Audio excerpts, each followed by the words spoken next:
Andy Anderson just ended his term as chairman of the county commission. As head of that elected policy-making body, Anderson had an inside look at economic development deals while also pushing projects such as the St. John's Heritage Parkway. I thought it was time to catch up with Anderson on job growth, the prospect of keeping the Washington Nationals in Brevard, and a number of zesty issues that have come before the commission. Here's what Anderson said in an interview here at Florida Today. Andy, you just spent the last year or so as the chairman of the county commission. You were first chair, I suppose, at a lot of meetings and economic development efforts. How would you rate the county government's role or job in the past year or two when it comes to business growth? Business growth, I'll tell you, we, you know, with the impact of the shuttle, and we knew what was coming. Not only the county commission, most of the county commissioners and a lot of community leaders and city officials, you know, really got proactive, and I think it paid off in the end. There are differences of opinion on how you go after economic development. The thing that I've learned in my 4.5 years so far is there's no regulation on economic development. So if Huntsville or Virginia want to throw $30, $40 million at the project that we're trying to get, there's nothing to say they can't. So you're always in this kind of balancing act between the public interest and taxpayers' interest versus, you know, recruiting and retaining jobs. But overall, I would give us an A on how we've done with economic development. You look at South Brevard with Harris, Northrop Grumman, Embraer, Bass Pro, and on and on and on.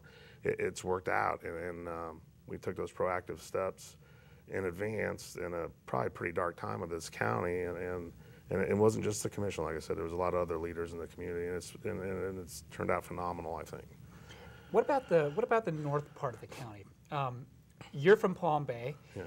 I think you were among the commissioners who supported creating a North Brevard economic zone, and there's been some projects and some efforts going on up there, including the hot one right now is redevelopment of the Miracle City Mall. What do you make of that project and your level of support? Well, every project, whether it's when I worked on Harris or when we worked on Northrop Grumman, and as you know, when you're chairman, you're kind of isolated. You do that because you sign the non-disclosures, and your skin's in the game because if you mess up, you're going to have 4 hot people that are going to make you look really bad at a commission meeting.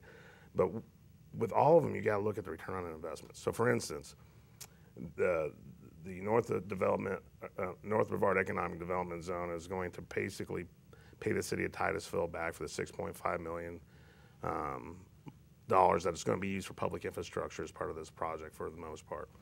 The developer's going to put in $34 million.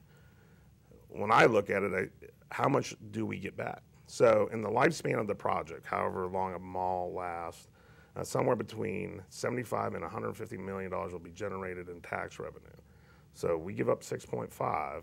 If the mall's there 20 to 30 years, you get that with value, depending on valuation, between $75 million and $100 million back in tax revenue. That's a pretty good investment. I mean, you know, I invest in the stock market. I would take that investment any time if I had $6.5 million of personal assets. But. Well, do people, do taxpayers and county commissioners need to be thinking about, well, what kind of businesses would go in there? Can the project fly? Is it, you know, does the market really want that, or does it just need to be there ready with its share and then see if the market comes through? I mean, what's your take? Well, my take is that the developer who's putting the $34 million on the line to do this, I'm sure they don't do it lightly, and I don't think their bank allows them to do it lightly. So I assume that they've done their study and market research to show that it'll work. I mean, kind of like Bass Pro in Palm Bay, West Melbourne area. Those companies do a lot of research and market analysis before they invest $20 million to build a store. So, and I'm assuming this developer has done the same thing, and I'm certain that the people financing the project, his bank, have done the same thing. They're not just going to hand it out. So. Yeah, I mean, North Brevard, it's kind of a riddle, you know. It almost seems like a buy, you know, in terms of buying low when you consider that there's still 9,000 people that work out at Kennedy Space Center. They're building this capsule out there, at least one of them. It's going to cost as much in terms of federal spending as an aircraft carrier. That's a pretty significant amount of economic investment, right? Just from Right. NASA alone Right. in the Titusville area. It seems like they've got to have some promise. And don't forget, there's other projects in line to be developed out at the Space Center. Some of which are still in discussions. You know, I know about because I was chairman and was involved in those discussions. Some will be coming online and announced very soon. So even though the developer may not know what companies or projects are coming to the Space Center, which is going to add to the population of Titusville, I'm sure they've been told, you know, the jobs are coming. And when you get that assurance from higher level people, whether it be in NASA or county government or federal government, you take their word for it. One of your signature projects that you've worked on for years and years now is the St. John's Parkway or Palm Bay Parkway. Bring us up to speed. Where does that stand today? We're down to the last negotiations with the last owner on the part between 192 and Palm Bay. So that, you know, we're kind of seeing where that's going, what route that'll take. We expect that officially I would have liked to have done it last year, but you can't rush the negotiations with landowners. So we fully expect we will be breaking ground on our segment July or August of 14. And that's kind of good because that'll coincide when Palm Bay finishes their segment down to Pace. So it'll just move right in, hopefully, to the 192. And of course, the interchange at Ellis Road has been listed as, I think, number 3 priority for our Florida Transportation District priorities. So that's moving a lot quicker. So, and we bought up a lot of that right away. Of course, on that deal, we get reimbursed from the state for the right of way. It's not like we're just buying it up and then again reimbursed from the state. So funding wise, you have what you need so far. Well, let me tell you, yeah, we do have what we need for our county responsibility, and the state has been really good by not sweeping the transportation trust funds like they used to do in years past. If you remember, Right. It just seemed like they would just sweep it out for other projects. And this year they've kept it pretty much, or this last legislative session, pretty much intact. And it seems like they're going to do that again this year. And that helps us because that gives you the leverage to do these projects. And it's a user fee. We pay for it when we buy gas. You pay to put money to improve roads and buses and ports, and so they shouldn't be sweeping it out anyways for other projects. So how long before I can drive from, say, Melbourne International Airport due west, hit an interchange, and just keep right on going all the way down to Malabar Road and Palm Bay? I would be optimistic in saying, you know, probably by 17 or 18. The Ellis Road widening piece is a little bit more complicated because there's a very in-depth drainage study we have to do to tie it in with the rest of the drainage out there. If you remember, we had problems at Lamplighter Village, and we have a big project that we did. Well, we don't want to bring those problems back. So, but once that's completed, we're moving right along with that. Another issue that involves economics, I suppose, but it's kind of different, is the issue of whether or not the county commission should restrict trucks, certain kinds of trucks, in residential neighborhoods. I forgot what they're called, but it's like step trucks or Step big vans, yeah. step vans. Okay, but these are bigger than vans and pickup trucks. Yeah, you could equate it to like a UPS truck. Okay. What do you make of that? Well, you know, it's a difference in philosophy. And it's kind of a challenge we have having such a long and diverse county with unincorporated areas. For instance, I have unincorporated West Melbourne, and it's a little bit more rural, a little bit bigger lots, a little bit more blue class working. You go to Merritt Island in Commissioner Nelson's district, it's more like Palm Bay. You know, it's right. Residential, different feel to it, different expectations, and we're always battling how to measure that out. I personally don't like restricting work vans and work vehicles only because I think it's a hardship on the small guy out there that runs a plumbing company just trying to get by, and who knows, that plumbing company might be the next big plumbing company in America, and to, you know, make him park his van at a neighbor, you know, at a relative's house 20 miles down the road makes no sense to me. So I just don't want to hamper those efforts to allow that small guy to make a living and maybe, you know, be our next success story in Brevard County.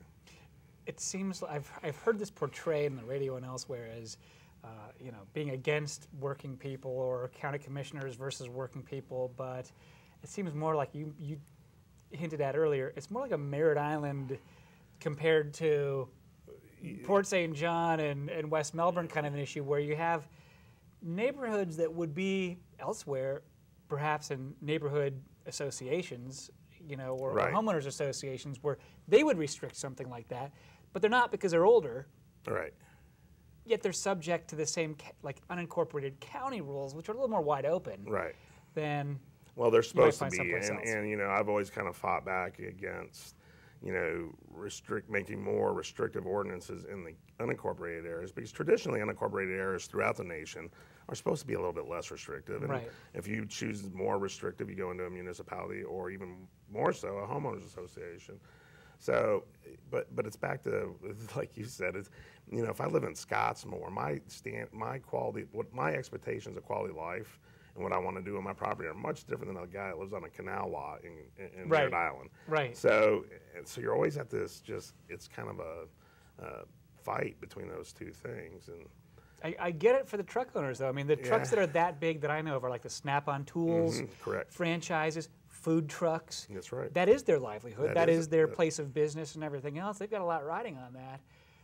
And the other thing, it is a billboard, though. Yeah, it is. I mean, it's tough. But the other thing is, I could park a RV, basically a Provost bus next to my house, and that's legal. Right. But you're not going to have the guy has a truck with some advertising on it. I have a little issue with that. So. Right. Cell towers. That's kind of a cool idea. We gave it a thumbs up here because it seemed like a winner all the way around. Right. I'd particularly like to see one go up on some county property on the barrier island where we can't get any bars. Right. Where does that stand? Well, I think we're going to move forward on that. The idea is not so much, I've heard it portrayed in other media outlets as that we're forcing them to go on our towers if we do this on our property. That's not true. It's an option for them, which makes it a lot easier, because think about it. If you already have a cell tower that's approved and ready to go, if you're AT&T, you want to get on it quick. To approve a new tower, it's quite time consuming, So I look at it two ways. One, we generate some revenue, which lowers the tax burden for homeowners who pay property taxes. But number two, it streamlines a situation for companies who want to get you more bars quicker without having to go through that whole big process. And really, remember, AT&T, Sprint, and the other ones, they don't necessarily build the towers. They just hang their repeaters or their equipment on the towers. Towers are usually built by a private individual to make a lot of money because he rents out that tower space. So we're not doing anything that interferes with the telecommunications business. We're just, if we're competing with anybody, it's with somebody who wants to build a tower on their property. So you would build the tower. You'd own the tower, but you'd lease out space on the tower to T-Mobile, AT&T, whomever. Right, and that's where the revenue comes in. Well, how much revenue do you see as the potential for this? I'm not really familiar. I've heard some numbers on they're pretty good. I mean, they get pretty good money for those spaces on those towers. But if you look at it this way, it may be enough that we can offset some of the general revenue that we spend on parks and recreation. Say you have a tower on a park, that money can stay with that park, which means that's a win-win for everybody. Which means you have general funds freed up for other things like fire and police, and so I don't see the downside of it. And you don't have anybody from the telecommunications industry upset about it. It's just the guys that want to build a tower and make a few bucks. So. But you can also make towers look like trees and I'm not really big on the tree and one, all kinds of things. Well, I haven't seen the tree from the side. There's It'd be one kind of interesting. It was a 200-foot, redwood in the middle of, Indian Harbor Beach or something like that. Yeah, but the flags you can do, and in the city of Palm Bay. Remember, and again, this is only in effect in incorporated areas. If the park lays within a city boundary, like Palm Bay Regional Park, we gotta go by the city's zoning rules. We don't get any free pass. We gotta go by those ordinances. So what we've looked at are the parks and properties that are in unincorporated area first for expansion of that. What do you make of the Economic Development Commission? You hear a lot of controversy about it these days. I don't quite know what to make of it. Whether there's just always some people who just suspect it of corruption or being Right. secretive or something and are just going to criticize it no matter what, or if it truly is in the weeds, or if there are real questions about its efficacy. What's your take on it? Well, my take on it is that, you know, if you go to a board of directors meeting for the Economic Development Commission, the county commission has one spot on the executive board, and there's a lot of other spots that people sit at, and those are people with a lot of high integrity, a lot of business owners, a lot of people from that are neighbors and that are friends that I have a lot of respect for, who are a heck of a lot smarter than most politicians. And if there was anything going on, they wouldn't be involved with that. So, pretty conservative folks, generally, business people. Yeah, for the most part, very conservative people. Very conservative people. I would say there are a few Democrats sitting on the executive board, so, or liberals. They're mostly small business owners. So they don't want their name. I mean, they have a lot to lose to have their name associated with something that would be corrupt. I wouldn't want my company name associated with something that might be corrupt, because it hurts your bottom line in the end. So, look, Paul Hansen, who was the outgoing chair, said that, you know, the people that belong to the EDC and work in the EDC want to create jobs, and some people just want to create drama. And that was his words, and I'll just leave it at that. Does the EDC itself need to be the closer?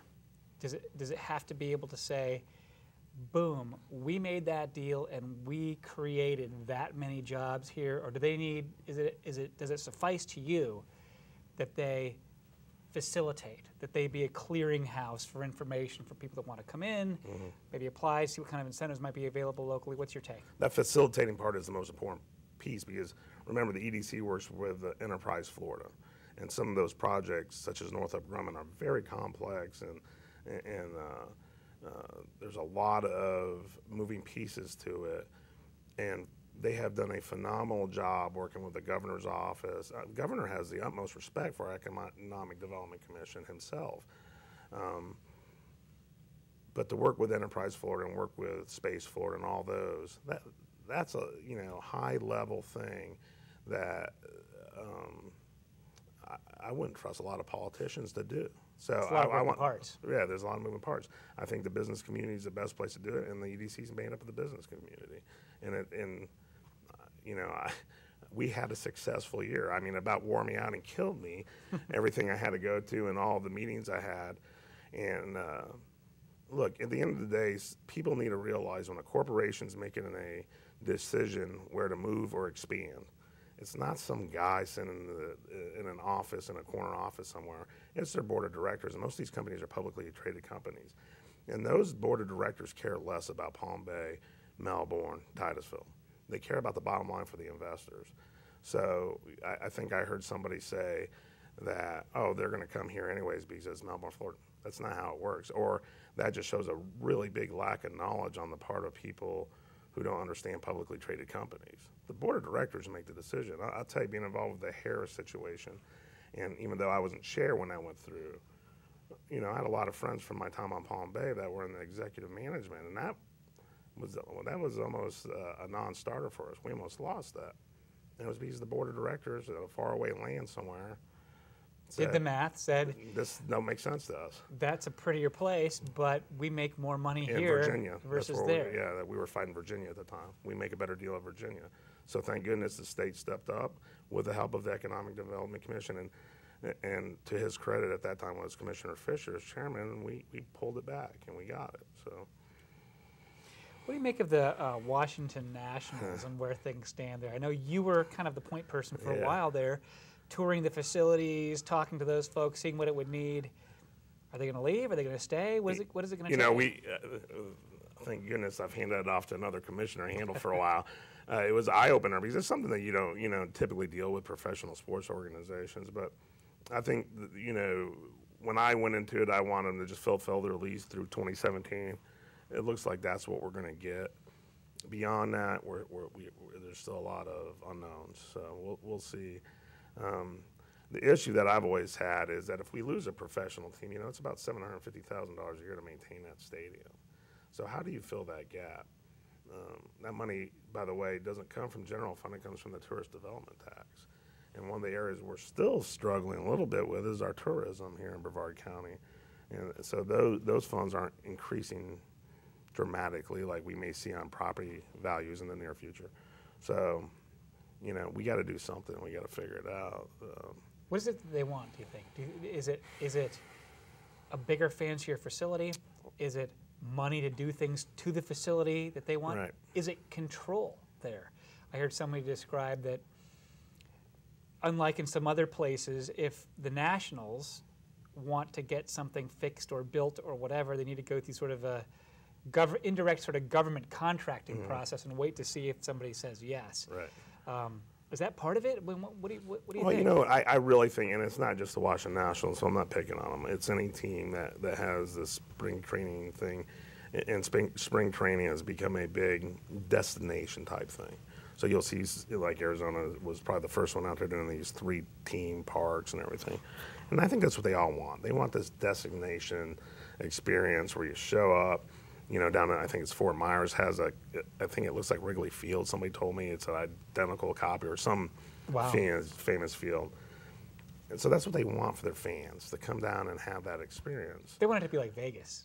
They Or want Disney. they want the Disney thing. Everything's in this one place. Right. Everybody's got their, you know, the Nationals have their show in this part, and the Yeah. St. Louis has their show in this block. And they know that local and state governments are willing to pay for it right now. So they're not passing up the opportunity. I mean, this battle between Arizona and Florida is not going to end anytime soon on trying to capture spring training teams. So Is it worth it to us? I mean, to keep going after them? I mean, is it, I mean, I know we're talking about tourist taxes Right. here. This isn't coming out of property taxes or my pocket or my neighbor's. It's a self-sustaining enterprise when it is here. But is it, what are the benefits? I mean, well, the benefits are you know, you get a lot more overnight stays at your hotels, which increases your tourist tax, plus increases visitation. I had a good anecdote when we really, if you remember, in Florida Day, I think you were part of it, when we did the big push for attendance this year to show them that we appreciated them. And they got a lot of people from out of the area.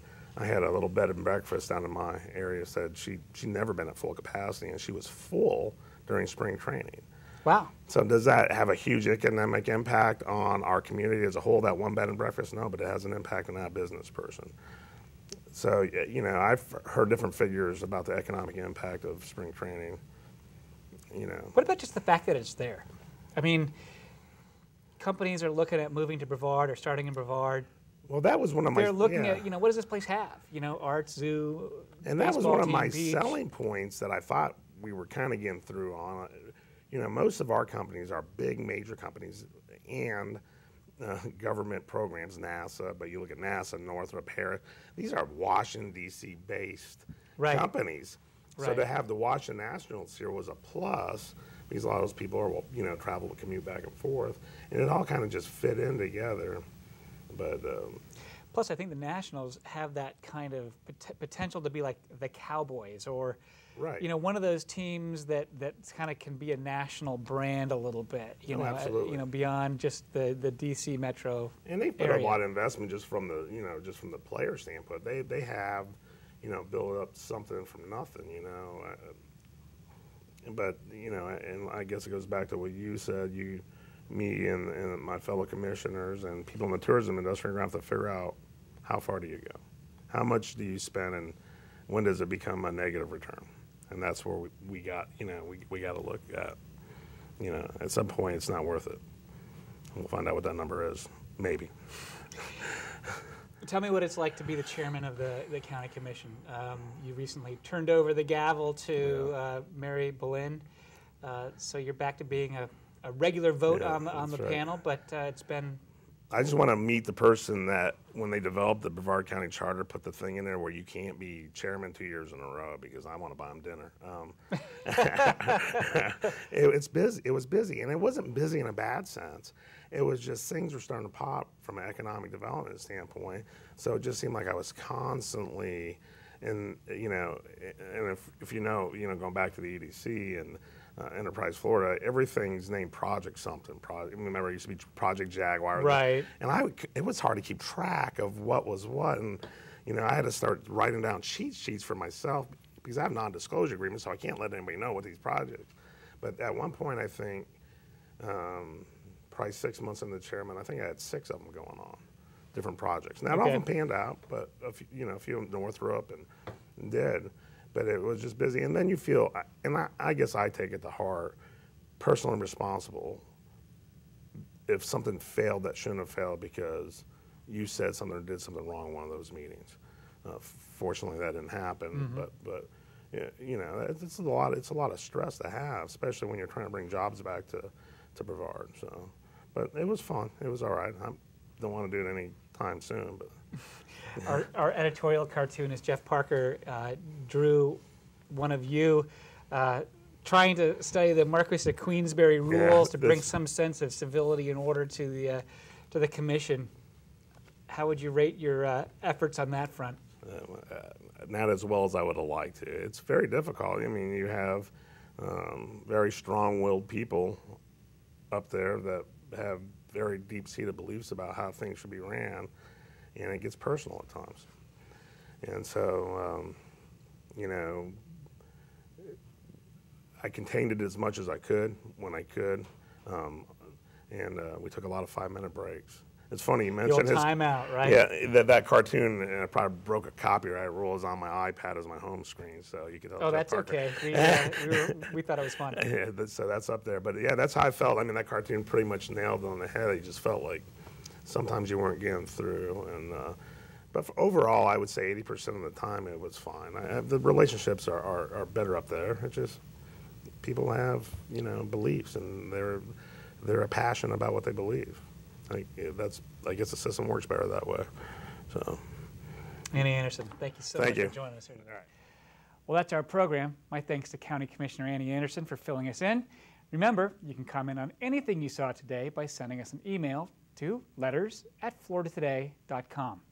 I'm Matt Reed. We'll see you right here next week on WEFS and FloridaToday.com.